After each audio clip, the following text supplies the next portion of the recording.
नमस्कार दोस्तों, welcome to global affair. Nikhil Gupta ये नाम आज के समय पूरी दुनिया में लिया जा रहा है, चाहे यूएस मीडिया हो या इंडियन मीडिया हो, क्योंकि यूएस ने ऑफिशियली ब्लेम किया है इंडियन गवर्नमेंट के एम्प्लॉय को। यहाँ पर गवर्नमेंट एम्प्लॉय कहना थोड़ा ऑड लगता है, इंटेलिजेंस एजेंट कहना होगा निखिल गुप्ता को। यूएस के हिसाब से निखिल गुप्ता के name Indian official intelligence official है। ये यूएस में जाकर पन्नू को मारते हुए पकड़ा गया है। पन्नू आप जैसे जानते ही हो, पन्नू एक खालिस्तानी सेपरेटिस्ट है। ये जो प्लान आउट था ये फेल कर गया, बट यूएस का कहना है कि इन्होंने पन्नू को बचाया है। तो निखिल गुप्ता के प्लानिंग के हिसाब से ये पन्नू को मारा जाना था। और यहाँ पर आप देख पाएंगे यूएस ने कहा है कि ये फॉइल किया है, यानी रोका है। एक प्लॉट, एक असिस्टेंट सिख एक्टिविस्ट, और यहाँ पर एक्टिविस्ट कहना एक अजीब बात है। आप कहाँ कह लीजिए, ये एक प्रॉपर सेपरेटिस्ट लीडर है अपने आप में। और इस वीडियो में आपको बताऊंगा यूएसए ने क्या डिटेल्स रिवील किया है, निखिल गुप्ता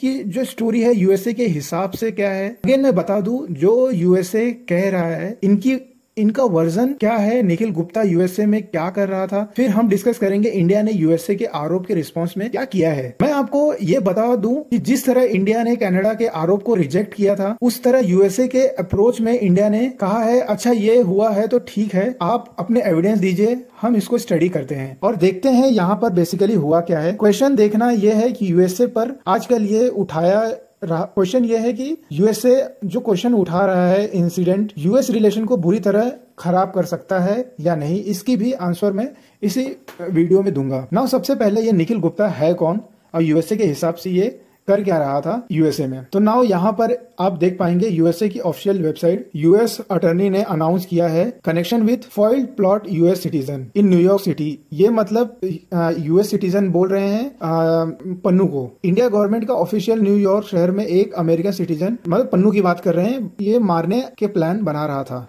यूएसए कह रहा है निखिल गुप्ता AKA निक, जी हाँ निखिल गुप्ता आज के समय इस पूरे इशू में पकड़े गए हैं। निखिल गुप्ता इनके हिरासत में आज के समय इनके ऊपर केस चल रहा है। नाउ यूएसए के हिसाब से इस पूरी रिपोर्ट में है क्या। रिपोर्ट के हिसाब से निखिल गुप्ता पहले इंडिया से यूएसए आए, यूएसए में लैंड करते ही ये फिर मीट किए CC1 से। यहां पर आप कहेंगे CC1 है क्या, CC1 कौन, अभी तक यूएसए ने भी नहीं बताया है, मगर ये भी एक इंडियन इंटेलिजेंस है, एजेंट बताया जाता है। नाउ ये रॉ है या कुछ और है, आई डोंट नो। CC1 और निखिल गुप्ता मिले और गुप्ता को बताया गया कि पन्नू को मारने का प्लॉट है और इसमें होगा क्या, निखिल गुप्ता एक यूएसए में हिटमैन हायर करेगा। नाउ हिटमैन होता क्या है, जो पैसे लेता है किसी को मारने के, तो निखिल पैसे लेके किसी को मारता है। तो निखिल गुप्ता ने पहले यूएसए में हिटमैन ढूंढना स्टार्ट किया जो पन्नू को उनके लिए मार दे। नाउ इस दौरान होता क्या है, हिटमैन ढूंढते ढूंढते इनकी बात एक सोर्स से होती है। वो सोर्स यूएसए गवर्नमेंट का आदमी, यूएसए गवर्नमेंट का ही लिंक में रहता है, या आप बोल लो उनका एजेंट है, कुछ एग्जैक्ट नहीं है, क्लियर है। वो क्या करता है, ये बात यूएस गवर्नमेंट से छुपके से जाके गवर्नमेंट को लीक कर देता है कि एक इंडिया का आदमी आया है निखिल गुप्ता नाम से, वो एक हिटमैन की तलाश कर रहा है, वो चाहता है कि पन्नू को मार दिया जाए। अब देखें यहाँ पर FBI इन्वॉल्व हो जाती है। FBI क्या करती है, एक नकली हिटमैन बनाती है और उसे इंट्रोड्यूस किया जाता है निखिल गुप्ता के सामने, ताकि ये जो हिटमैन की बात है आगे बढ़ सके। आदमी कहता है हाँ जी मैं पैसे लेकर आदमी को मार देता हूँ। तो अगेन वो आदमी ये कुछ नहीं करता, बस वो एक्टिंग कर रहा रहता है निखिल गुप्ता के सामने। वो यूएसए के गवर्नमेंट का ही आदमी होता है।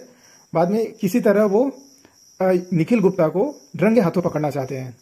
आगे इस रिपोर्ट में मेंशन किया गया है कि डील होते ही है, निखिल गुप्ता कहते हैं $1 लाख पे किए जाएंगे पन्नू को मारने के लिए। $1 लाख यानी 83 लाख रुपीस इंडियन करेंसी में होते हैं। उसके बाद CC1 उनके हिसाब से इंडियन एजेंट है। इनकी बातचीत होती है टारगेट को लेकर, दोनों आपस में डील शेयर करते हैं, मगर यूएस गवर्नमेंट हैविली इन्वॉल्व होती है ये सब चीज़ों में और सारा प्लान फेल हो जाता है, क्योंकि जो हिटमैन है और जिससे बात कंफर्म हुई है वो यूएस गवर्नमेंट का आदमी ही है। सारी बात अगेन हार्ड टू बिलीव, इस डीप लेवल पर इंडियन एजेंसी काम कर रही थी जो डिटेल लिखा है इस रिपोर्ट में, पता नहीं इस समय कितना सच है। नाउ अगेन मैं आपको वीडियो के स्टार्टिंग में आपको बताया था यूएसए का वर्जन है ये, 100% सच माना या ना मानना इज अप टू यू। इधर साफ साफ लिखा है US introduce mister Gupta to purported hitman who was undercover officer. Now ये बहुत ज्यादा अजीब बात हुई है, जो डील है वो ब्रोकर हुई है। और इस रिपोर्ट में भी लिखा है कि निखिल गुप्ता को निज्जर किलिंग मामले में भी बताया गया था। जो आरोप लगे हैं उनके साइड से ये भी कहते हैं कि निज्जर किलिंग हुई थी, उसकी फोटो भेजी गई है निखिल गुप्ता को और CC1 को। CC1 जो स्टार्टिंग में मैंने आपको बताया रॉ एजेंट है या कोई और एजेंसी है, इंटेलिजेंस एजेंसी है, वो पता नहीं है। CC1 की जो बात कर रहे हैं वो भी काफी हद तक सब मत इन्वॉल्व है, ये सब में इन्वॉल्व है। ऑब्वियसली जैसे ये न्यूज आई, कैडाना ने अपना राग गलपना चालू कर दिया।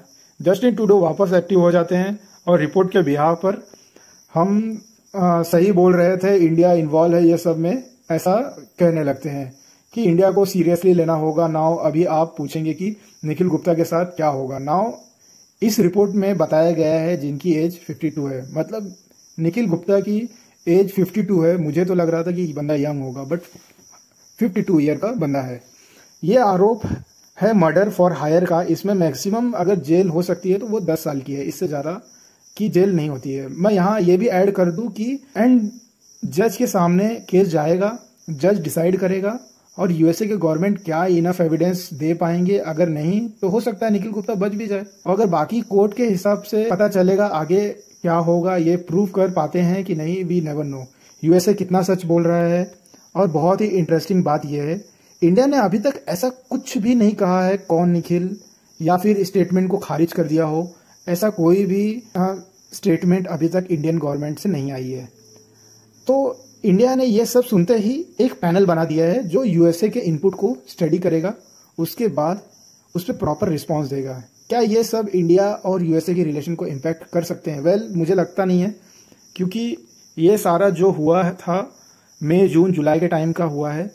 और ये सब के बाद भी आप देखोगे ना, इंडिया और यूएस के मीटिंग हुए हैं, और जो यूएस डिफेंस सेक्रेटरी हैं वो 2+2 के मीटिंग के लिए भी आए थे। नासा के एडमिनिस्ट्रेटर अभी हाल ही में इंडिया विजिट पे आए थे।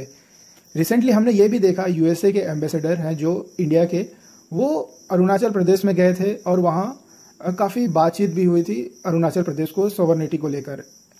कुछ जो जियोपॉलिटिक्स एनालिस्ट हैं यूएसए में, उनका कहना है इस इंसिडेंट से कोई बड़ा इम्पैक्ट होने वाला नहीं है इंडिया और यूएसए के रिलेशनशिप पर। बिल्कुल यूएसए इंटेलिजेंस एक साइड से कुछ हो सकता है कि इंडिया आए, इंडिया आने के बाद हो सकता है बोले कि ऐसा दोबारा मत करना। ये क्लियर हो गया है कि खालिस्तानी सेपरेटिस्ट को यूएसए बचाकर रखना चाहता है, क्योंकि चाइना एक बड़ा इंडिया के साथ कुछ नुकसान पहुंचाना हो तो, मतलब अगर इंडिया के साथ कभी रिलेशन खराब होते हैं और इंडिया को नुकसान पहुंचाना हो तो यूएसए ये वाइल्ड कार्ड खेल सकता है खालिस्तान का, क्योंकि जियोपॉलिटिक्स में ये आम बात है। तो अंदर से पता नहीं, चाइना टूटकर अगर बिखर जाए, एक मैं हाइपोथेटिकल सिचुएशन बात करता हूं कि अगर चाइना टूटकर बिखर जाए और चाइना बहुत ही पीछे चले जाए, इंडिया अगर कंटिन्यू राइज कर रहा है तो इसमें होगा क्या? इंडिया नहीं चाहेगा जैसा जीडीपी से भी आगे, मतलब इंडिया चाइना के जीडीपी से भी अगर बहुत आगे चले जाता है और यूएसए को इससे डर लगने लगता है, तो यूएसए यहाँ पे अपने खालिस्तानी एसेट्स को यूज कर सकता है। बातें कल को कुछ भी कह सकती हैं अगेंस्ट इंडिया, इसके यूएसए खालिस्तान को डिफेंड कर रहा है। जियोपॉलिटिक्स रियलिटी है। आओ, ये नहीं कहा जा सकता कि यूएसए ये किया है तो यूएसए का रिलेशन खत्म कर दो सब कुछ। हमें इंडियन ऐसा नहीं कर सकते हैं। अभी के लिए जब तक चाइना है as a side, India USA allied नहीं है, पार्टनर है।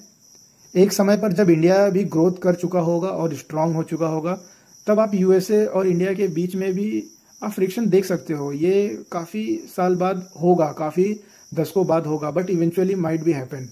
और उसका यहाँ पर हमने ट्रेलर देख लिया है। तो एज ऑलवेज जियोपॉलिटिक्स में कुछ भी हो सकता है कभी भी, वी नेवर नो। यहाँ पे मैं अपने वीडियो को